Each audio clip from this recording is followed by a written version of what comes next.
Sanogo Aminata Malé, médiateur de la République, a remis au président de la transition, le général Assimi Goïta, les rapports annuels 2023 et 2024. Ces rapports soulignent une nette amélioration de la confiance des citoyens maliens envers l'institution qui joue un rôle clé dans la résolution des conflits entre l'administration et les usagers. Je voudrais vous féliciter pour les initiatives déjà prises dans le sens de l'appropriation par le peuple malien des missions du médiateur de la République, comme en témoigne l'intérêt croissant des Maliennes et des Maliens pour l'espace d'interpellation démocratique et idée.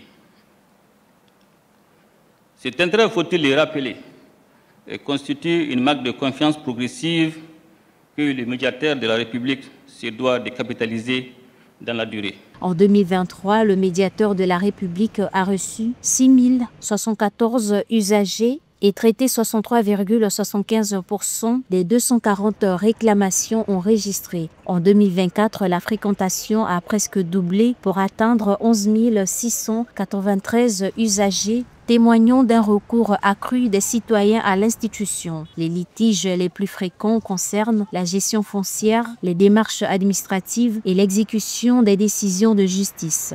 On sait que votre credo est la pacification des relations entre l'administration et les administrés, sans forcément privilégier les recours juridictionnels.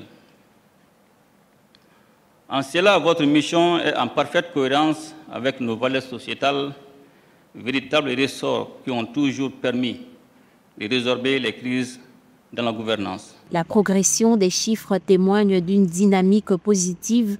Un nombre croissant de Maliens considèrent le médiateur de la République comme un recours fiable pour résoudre les conflits de manière pacifique. Cette évolution renforce peu à peu la responsabilité de l'État et la défense des droits des citoyens. Selon ces précisions, les réformes politiques et institutionnelles envisagées dans la Constitution promulguée le 22 juillet 2023 permettront d'améliorer la gouvernance dans le service public du Mali.